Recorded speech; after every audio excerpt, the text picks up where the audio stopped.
Hi,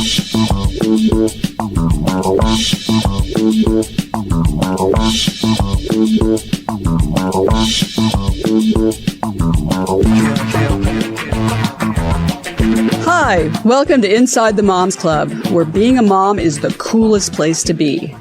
Here in the Moms Club, we believe that what embarrasses you now will make a great story later. And let's face it, you don't laugh sometimes, you're gonna cry. Join us in having a good laugh together. I'm Monica Samuels. You are now inside the Moms Club, your private destination for all things mom. Woo! Hi, moms. Welcome to Inside the Moms Club. I'm your host, Monica Samuels, and I'm here with my co-host, Julie Orchid. Hello, friend. Hello, friend. How are you? I am great. And you know what? I am so excited about this show. I'm excited about all the shows. They're all great. And you can catch them on YouTube. Please subscribe. But that's a whole other story. I mean, I'm stupid giddy about this show because this is right up my alley. Well, this is the whole concept. This is the whole show. Yeah. Because we started Inside the Moms Club because there were a group of friends that we all met through our kids' school. Right. And we've become tight friends ever since. We go on vacations together. We have a text thing. We're basically married. Like our guests are going to talk about about friendship being the new marriage. So we're so married in a way that my husband is now, okay, we're about to have a big anniversary. And last year, Julie was at our anniversary dinner. It was the three of us. And this year, we were planning when we were going to have it. And he asked me when Julie was available. Listen, I tried to bow out, but my favorite line, I have to tell it. My favorite line, we're at dinner. Mark goes, God, Julie, thank God you're here. Because if you weren't, we'd be fighting at our anniversary. No. We wouldn't have been. Of course not. Not for the whole Of dinner. course not. Like a little thing might have come up. But yeah, and then recently I went to a basketball game with two of their husbands. Yeah, our friends. Our friends. And then I have to say, one of them was a really great sport because I face planted in the middle of the street. Yeah. I'm sure they didn't know what to do with you. They were like, no. He left to go get the car to come back for me. And I kind of wonder if he was, I was sitting there thinking, is he going to come back? Because if I were him, I don't think I would come back. Yeah, exactly. It was rather embarrassing. I even had a lady ask me when it happened, did you just get hit by a car? And I said, no. And she said, oh. And then she walked off. It's like, I guess she wanted to tell people. I just saw somebody get Not help me. But anyway, that's a whole other story. But we're very close. We're very close. We travel together. Do you have a favorite story of a friend, like a moment in our friendship that sparks? Don't tell the bad ones. There's a lot of, I'm not going to tell the bad ones. There's so many good ones. Yeah, there are. Do you know the one that kind of is touching to me is that one of our friends has been ill and we went to Italy together to Positano. It was amazing. And she couldn't come. Yeah. So Julie and I were sitting on the beach and Julie picked up this rock because of course the beaches in Italy are super rocky. Yeah. And so this huge boulder she pulled out of and she said, it would be cool if Angela could be here. And I said, you know what? I'm going to take that home to her. And I took a piece of Italy. I don't know if that's illegal or not. I'm an attorney. I should probably have checked. But anyway, I took it with me and gave it to her. And she was recently in the hospital and she pulled it out of her bag and she said, this is my good luck. This is what pulled me through. Yeah. I rub this rock whenever I'm getting down. It's we keep each other from getting lonely. And I read something about our guest today where they said, this is kind of one of the reviews, like their new book that's out, An Antidote to Loneliness. I couldn't agree more. And I think friendship is critical. If you don't have it, then the consequence can be loneliness. So it's really important. But you know what? I did mention to you, there's this new thing called mommunes where single moms get together and they live together to help support each other. Yeah. And I asked you, of all of our friends together, would we ever want to live together like the Golden Girls? And I don't think it's just for single moms. I think some of these, just generally. In general, And I think you came to the conclusion, no. but that's a living situation. Yeah. But we did talk about LTS. Well, we also talked about who are you in the Golden Girls? And Immediately, she's like, Julie, you're the most wisecracking, sarcastic one. So it's either the mom, either Dorothy or Sophia. Yeah, something. I don't know. Sure. I honestly But then don't that know. left me choices like me as Rose. I'm not Rose. Yeah. And I'm sure not Blanche. You know? Yeah. So I guess we'd have to create our own. We'd have to think about that. But you know what? I mean, we're just. Yeah, I mean, we've done things. I mean, like one night it was my birthday and I was feeling a little bit low. I walk out of the airport. There's Leslie, there's Jennifer. They picked me up at the airport. You know, you're good friends when they pick you up at the airport and they take you to the ER. So I do those two things. So I consider myself a good friend. And then I get home and you're there and, you know, we had a little cake and a little, you know, jewelry exchange. Well, and then we gave you your necklace. I've never taken it that off. You wear all the time. Yeah, a little heart. Well, and they just had my birthday, and they gave me a cake, and it said, "We love you" on it, and that was very touching. Well, so, you're welcome. Yeah, so let's get right into it because I'm this so is excited. Great, I could great go on and on. Subject. Our guests today have written a book together called "Stay Golden Girls: Friendship is the New Marriage," and they are friends. They are lifelong friends, and they are both named Rachel. So I'll introduce the first Rachel. Yes. Is a writer, director, and Academy Award nominated producer of the Dallas Buyers Club. Together with LeBron James, she produces biopic Shooting Stars, and you can catch her audio drama Supreme: The Battle for Roe on iHeartRadio. Please welcome Rachel Winter. Welcome, Rachel, to the Moms Club. And our other Rachel is a writer, teacher, and mental health advocate. And she hosts a podcast called Dear Family Podcast, where she has inspirational guests who've overcome mental health obstacles, joined her and share their stories. Please welcome Rachel Steinman. Welcome, Rachel, to the Moms Club. Well, we are so excited to have you ladies. Like we said, we are all over this. This is a great topic for us because this is the whole reason that we're here. And for point of reference, because we've had double guests before, but they usually had different first names. So we're going to have Rachel S. and Rachel W. If we're directing a question, and that's for our Zoomer moms too. So let's start. Either one of you can pick this up. How did you decide to write this book? Where did the idea come from? I mean, obviously the genesis of your friendship, but what said, okay, let's write a book?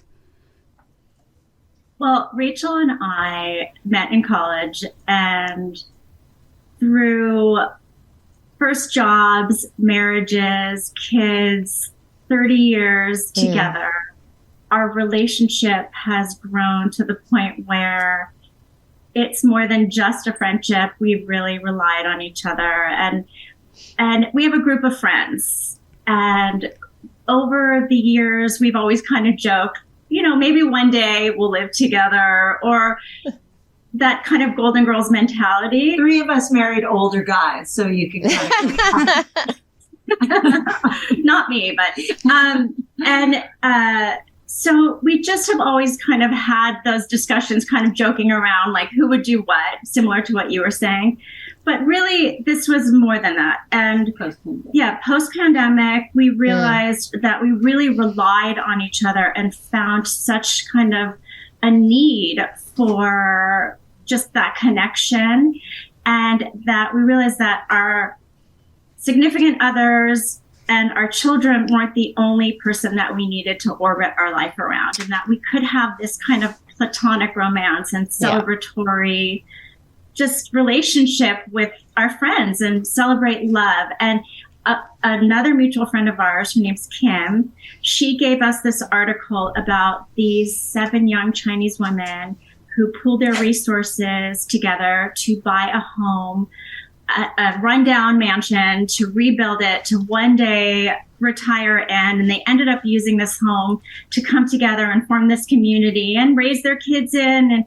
And we realized, okay, this is on the other side of the world. This is not just something we're thinking about. This is something women are thinking about. And Galentine's, this new holiday that is really kind of in the zeitgeist. We have daughters. They were celebrating Galentine's Day as we were wanting to celebrate Galentine's Day. And we just started writing chapter ideas, and it morphed into figuring out great inspirational quotes, and it turned into essays, and we came out with this book, and this book has a lot of legs. It's this little book that we're calling a gift book that's perfect to give to your best friend, your mom, your daughter, your aunt, anyone that you love in your life. And we say it has a lot of legs because we know the importance of community. We know the importance of going on those girls' trips and having those girls' nights out or girls' nights in, or even it's like a Zoom cocktail hour if your friend lives far away. And what's been most exciting to us is the reaction from this book.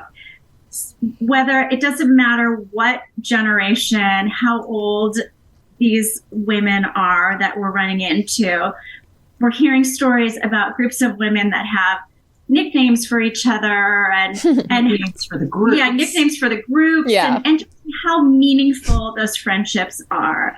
And I think one thing we can all agree on right now in the world, it can feel kind of like a dark place. There's a lot happening in the news. Mm-hmm. We all can agree that friendship is amazing and that it's worth celebrating. And so that's really why we wrote this book. Am I missing anything? You did a great job. No. I'm like, wow. Wow. I want, yes, we all want a copy of it. Well, that's great. We kind of have a saying. We do have a name for our text group. We call, Monica has been generous enough. We go to Epcot Food and Wine, and everybody has had a chance to go. So we call it the Disney Moms, which has been a lot of fun. We label that, but we also have a saying, and Leslie, and I talk about this, and she'll say to me, "It's a terrible idea. What time and where do I be?" So you rely on your friends, and I looked forward to getting the group chat every day especially during COVID. During COVID hit hard. COVID, a divorce, and a kid leaving for college, and high school graduation. So I can honestly say, when I say I'm giddy about it, it's because it got me through, and it continues to all the time, friendship. So I'm really glad that you put pen to paper and, forced it out into the world, and that we celebrate women, and that also it's Girl Incorporated. Is Girls Inc. Excuse me, Girls Inc. Excuse me. So, you also decided to promote, you can probably speak to it better than I could, women supporting women. And, I'm assuming some of the proceeds to the book Part of the proceeds go to Girls Inc., which is a fantastic organization. They've been around since the 1800s. They mentor young girls, young women, and it's extraordinary. So we were really thrilled that they embraced us to do that. Yeah. So, my one question is that you guys basically are in your own right. I was able to listen to a podcast, Rachel, that was so pivotal. So my question for you is that you are the one about where they go into the high schools and the pressure. And off the top of my head, can't remember, but I listened to it. And it's so critical right now to a lot of our moms that are listening on your podcast, Dear Family. If you haven't listened to it, it is really incredible. What does it bring to you when you have a guest and, you're putting it out into the world, really hearing it from the kids and, feedback? Well, I appreciate that. Thank you. Yeah, I volunteer for NAMI, which stands for National Alliance on Mental Illness. I go into middle schools and high schools, and I speak to parents and I speak to staff about warning signs for mental health issues, and I offer resources and I offer hope. And the reason why I started podcasting and volunteering and writing and blogging about mental health issues is because I come from a long line of generational trauma passed down, bipolar, depression, substance abuse, you name it, my family had it. Multiple divorces. Yeah. The scandals, you go on and on and on. And I did not want to pass that on to my kids. And I wanted to be able to talk about it and rid the shame and the stigma and often family secrets and replace it with love and compassion and understanding. And we all know every family is affected by mental health. We all have mental health, by the way, just like we all have our physical health.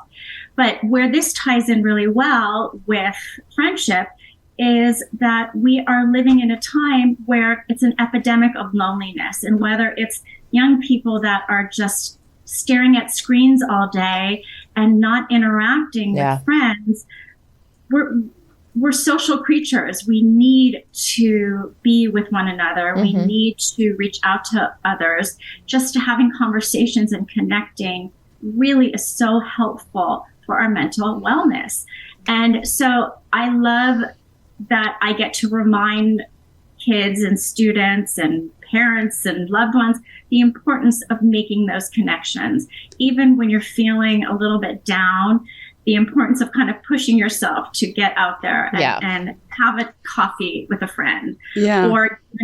And on the flip side, being a good friend means reaching out to someone that you haven't heard from in a while and checking in on them. If they go silent, continue to check in on them. Often you don't know what they're going through, and they will be so grateful later on. And it can just be listening. It can just be that kind of open ear, that sitting with them, on the couch and hanging out. Well, and that's where this is so important, because just as for us as a group of friends, because you become so close as friends, that's what the great thing about friendship. You can share. If you go silent, that's a big thing, because your friends, they really know you very well. But a lot of times you don't go silent. You spill your guts out there on text. I'm really feeling bad today. I'm having a hard time. And they build you up and they help you out. Well, they not only build you up, but you laugh your butt off, for sure. Yeah. And I want to hear more about this joint checking account. Now, when you started this business together, tell us about and that. How did that happen? And when the book kind of materialized, I'm like, well, holy cow. As you now know, that's not what I would normally say, but holy cow. You can say it. Yeah.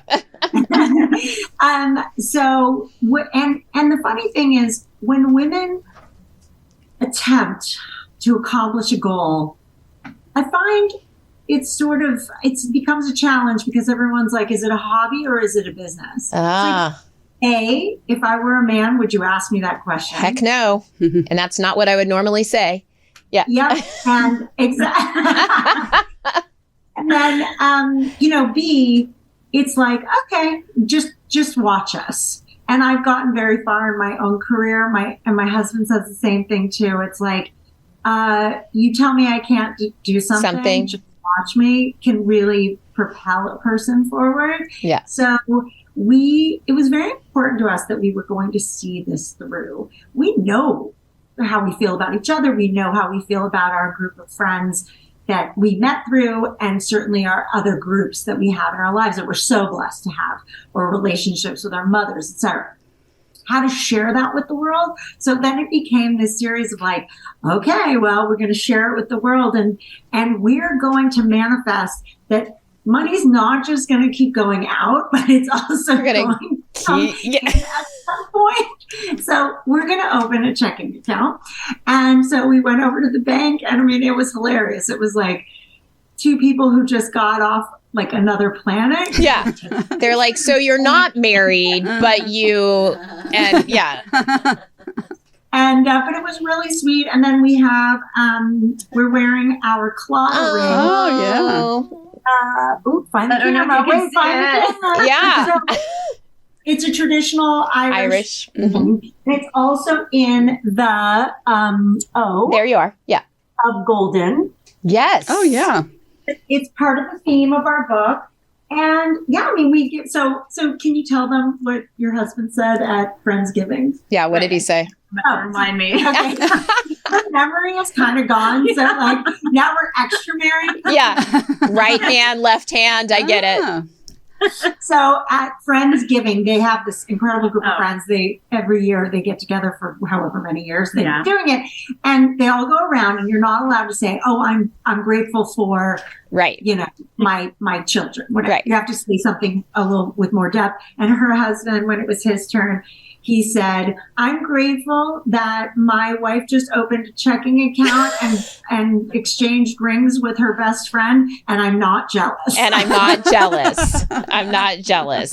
You actually really hit the nail on the head with that, telling me that story, because quite honestly, I'm a huge podcast listener. So I was able to listen to you and your husband talk to Rachel, which was really great because you're such a powerhouse, and being a director and being with obviously working with Matthew McConaughey and then Kelsey Grammer, I think he's absolutely one of my favorites. So to have that be your directorial debut, I think, if I have that correct, with him is so incredible. But I find that men, and you can tell me about this about your husband, that they kind of watch women in amazement about friendship. And they're like, how does this work? What is that? That is true. And that for they him, don't often have those they kind of don't friendships. often have those type of tight, he might be like, why are you texting her again? You just texted her 30 seconds ago. Or why? Yeah. Like, what is it that you possibly, that's true. Right. My husband's always like, didn't you just talk to her 10 minutes ago? I'm like, yeah, that was 10 minutes ago. Yeah.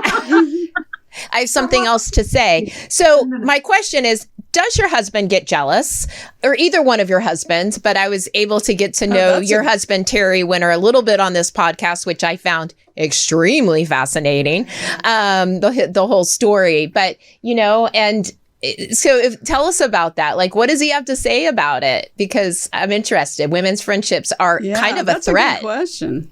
It is a great question.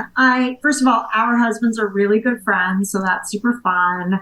And Terry, my husband, is not jealous. I think he's really happy for me. Aww. I think he truly feels like, what a blessing. He's still best friends with two of his best friends growing up in Brooklyn since they were 10 years old, Bobby and Chris. And they're still super tight. So he values that and he understands it. There are occasions where the 17th phone call has come in and like, we're getting ready for bed or whatever. And I don't have to see the eye roll. I just it's, right into your skin. Like, Yeah. Exactly. But honestly, at that point, it could be anybody calling. You'd probably still be like, come on, what the? Yeah. Heck? The day is over. Yeah. Now, I actually co-wrote a book myself years ago, and friendships are interesting. I mean, friendships are beautiful, but sometimes there's friction. Yeah. Like, was there any issues, or did you all just agree 100%? This is. I mean, probably in college, they probably threw down a little bit occasionally. I don't know. Yeah. As a new marriage, because, marriages always have those, every once in a while. Have you had any of that, or do you just, and how do you deal with it? How do you get past that? First of all, I want to say I think our friendship has grown exponentially since college. I wouldn't even say we were remotely as close in college. I think as we've grown and realized that our ethics and morals and approach to the world have been very similar. And I think that has grown. We've been very lucky. The process has been super smooth. And we're also, I think humor is such a good way to diffuse a situation. I think I'm super funny, so it's always great because I'll go for the joke every time. They don't always land, but who cares? Yeah. And I'm a great audience. And she's a super easy laugh. So she should hire herself out. Yeah. That's awesome. There have been times where you basically, an idea sucks, and then you just make a joke about it, and the other person instinctively knows, well, okay, let's move on from that. So we've been able to maybe avoid, because there's not that sensitivity. Yeah. We take it personally. We're trying to build something together. Because it is a 50-50, right? So like if one person has an idea and the other person doesn't like it, we've often said like, okay, well, let's sleep on it. Yeah. And then we seem to come and meet and miraculously get to an understanding. And that is a blessing. I know that not every friendship has that. And one of the chapters is about honesty. And sometimes that honesty means you have to bite your tongue. It's not the right moment. So like learning when the right time to kind of share what you're really thinking is a valuable tool. To say in a moment, that hurt me. or that sucked. I really wish you hadn't said that, or whatever. Those things really help. I really wish you wouldn't give Monica ideas for me to. I'm actually writing them You're down. writing them down. No, I want the book. But no, go ahead, Rachel. I love it. Yeah. No, I will. Rachel, we accidentally both ended up buying the same jumpsuit. And I was like, Rachel's like, we need to go when we sell the books, we should both be wearing our jumpsuits. I'm like, it's not I Love Lucy. Yeah. She's like, it's a great idea. Like, no. Oh my goodness. So you guys both have, you have children, obviously, part of Inside the Moms Club here. And I would like to know, do you share the same parenting philosophy, or, this parenting is the gift that keeps on giving sometimes. So, whoo. Yeah. Tell us about being a busy mom writing a book. One way to put it. Yes. And I do want to say I have learned a lot from Rachel and the way she's a terrific mom. She's an unbelievable mom. It comes very naturally to her. And I feel like over the years, I've really learned a lot. And even more recently, feel I could. She's really kind and doesn't say, I told you that like 5 years ago. Like you should have adopted that theory a long time ago. But no, I love being a mom. My children and are the most important things in my life. My husband is right behind them. Yeah. But yeah, I'm a big advocate. I'm just a big fan of being honest about I don't know shit when it comes to that. Amen. Yeah. A lot of it is instinctual and making and being okay with making a ton of mistakes all the time. But the love is always there. And that's the thing that you don't have to go to school for. You don't have to study up. You just have to have your children know that you love them. And then, ultimately, I think you get forgiven for a lot of the mistakes. Yeah.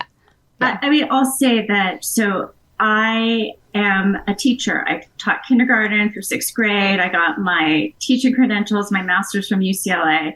I taught kindergarten for a very long time. And before I had kids, and parents would come to me and I'm like, would have to fake like this advice, right? and I used to be like, how can you not have time to read to your kid at night or whatever it was? Yeah, right. And I had my own kids and I'm like, oh my God, that was horrible. How could I, look at them that way? But I did definitely come from that developmental side. And like my first daughter, I made sure that she had every single sporting equipment and didn't wear pink. And then the second daughter could do whatever, Yeah. So they're the ups and downs. My kids are older than Rachel's. So there's that. I have a 21-year-old who is at University of Chicago, and I have an 18-year-old who is a high school senior who's going off to college. So I will have an empty nest in a few months.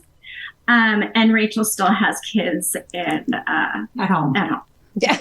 So what now? I personally, I'm going to definitely get the book, but I've already gotten one takeaway, which I already know what I'm going to give Julie for Galentine's Day.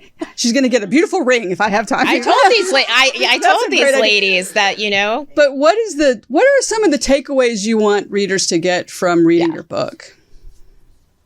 Well, first of all, on the ring, we definitely can hook you up with this amazing jewelry company that made the molds for our ring. It's called Love Around the Neck. Oh, wow. Can Monica put a diamond in mine? Yeah. Well, I could. You have to ask your husband, Mr. Samuels. He has. Oh, yeah. I'm sorry. I don't have authority for that. But. Oh, sorry. Yeah. And then I think the question was, what's like one takeaway from the book that you want? Gosh, again, laughter is so the best medicine. Friendship is the best therapy. Take care of each other. Take care of yourselves. I think that modeling that, how we're supposed to model for our children. I have been noticing that modeling for our friends. So if I have found something that's working for me, if it's anything from like getting better sleep or, guess what? I actually started to exercise again or take care of myself. Modeling for your friends is a good gift for them as well. Like, you know what I started to do? I want you to do that. I want you to, whatever. I think that that's a really good thing. One of my favorite quotes from the book is, a friend will help you move. A best friend will help you move a body. And that's so true. I love that. Yeah. Yeah. And I definitely feel like be there for your friends is a gift. Being there for my friends is a gift to myself. I feel if I know that they're feeling good, I feel good. Yeah. Mm-hmm.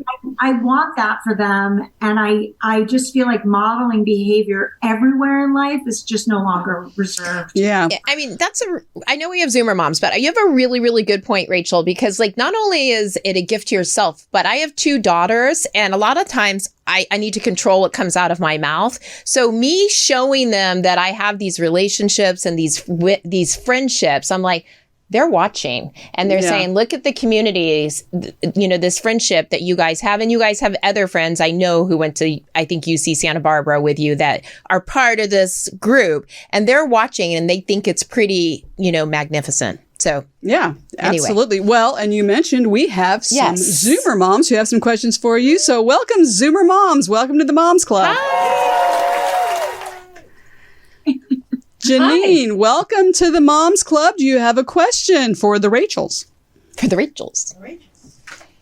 Oh, hi. This is Janine, and it's such a pleasure to join you. I've been listening to the promotion of wonderful relationships, but do you ever address in your book or experiences in your life when you have a relationship that is a lot of work? It's a high maintenance friend. And there may come a time where there needs to be some separation. Do you have some thoughts on this?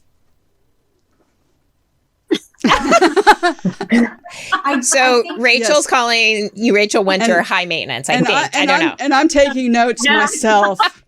No, she's just dealing with I think it's a great question. Thank you for joining. I would say that I've been in that situation where it was very interesting. The dynamic was between myself and one of my very closest friends was developing into, it was getting unbalanced. And I was more in a position of taking care. And she decided that she needed a little space from me so that she could regain her own footing, so that feel like she was putting us back on equal ground. And I thought that was so smart and so, what a thoughtful thing to do, not for me, but for herself. And so having been the recipient of getting kind of the cold shoulder, I got like mini ghosted for a little bit. I could feel it. I knew what was happening, but I was able to step back and respect it. And I felt like we were so close. It didn't need a lot of words at the time. Potentially the communication up front would be more ideal, but I still got it and I respected it. And it completely gave us the reset that we needed. Nice. Yeah. That is interesting.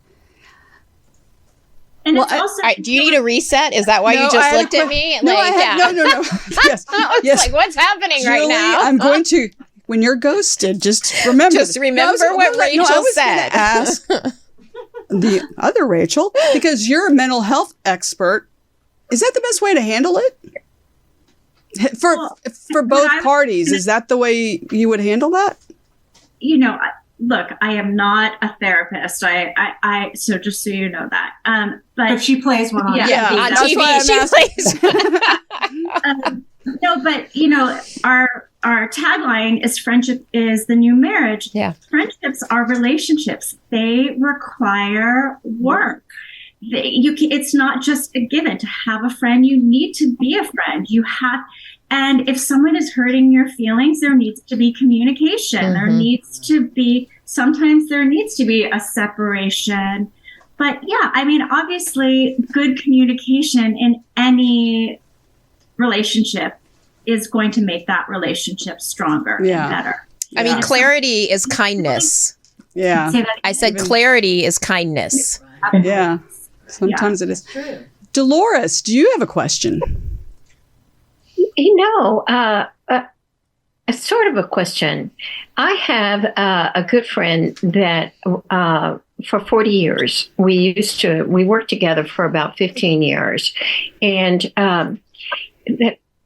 what happened to us is that we almost lost the friendship over politics. Oh. And so we have thought about writing a book about how to keep your friendship when there becomes a knot in that relationship. We would buy it. We would buy it. I feel like a lot of people understand what you're saying and where you're coming from.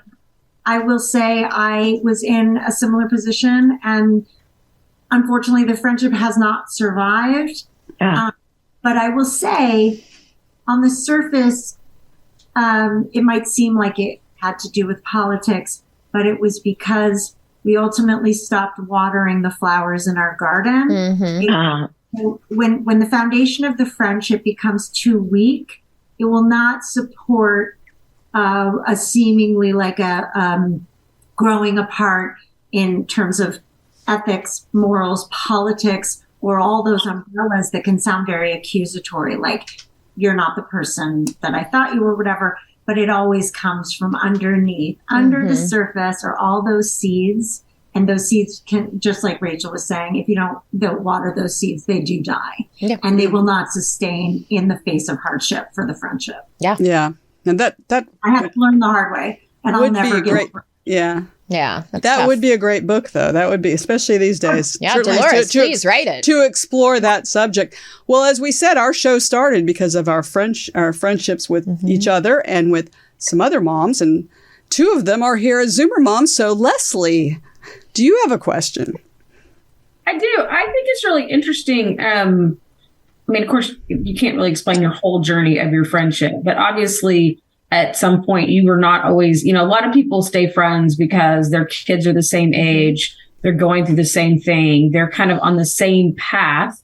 Obviously, Jennifer S. has older children and was on that path earlier. And that sometimes that strains a friendship. How did y'all continue to foster that relationship as one kind of moved into marriage? I mean, now, Jennifer White, you might have been married and not kids, but Jennifer, as you got married and it's had Rachel. kids. Yeah, Rachel and Rachel, less. Yeah. Huh? Rachel and Rachel. Oh, sorry. I'm sorry. I don't know why I was thinking Jennifer. Maybe it's Jennifer Martin. Yeah. No, she's here too, but that's another story. It's okay. Rachel S., you obviously kind of got on the path. You have older children. So how did y'all foster that relationship during that time? Because that's just such a pivotal time that you really just kind of form these friendships around where you are in life.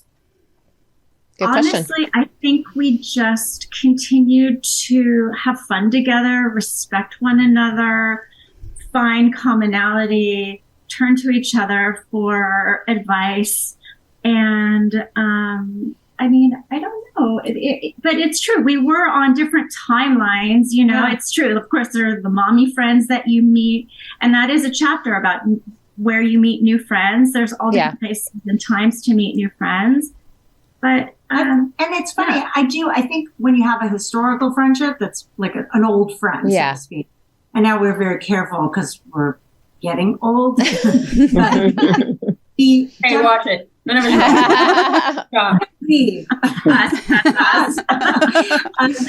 And I think that when you have these solid friendships that are older and more cemented, it does give you the freedom to you also have your mommy friends or you have your new friends or, and by the way, those can be dad friends too, of course.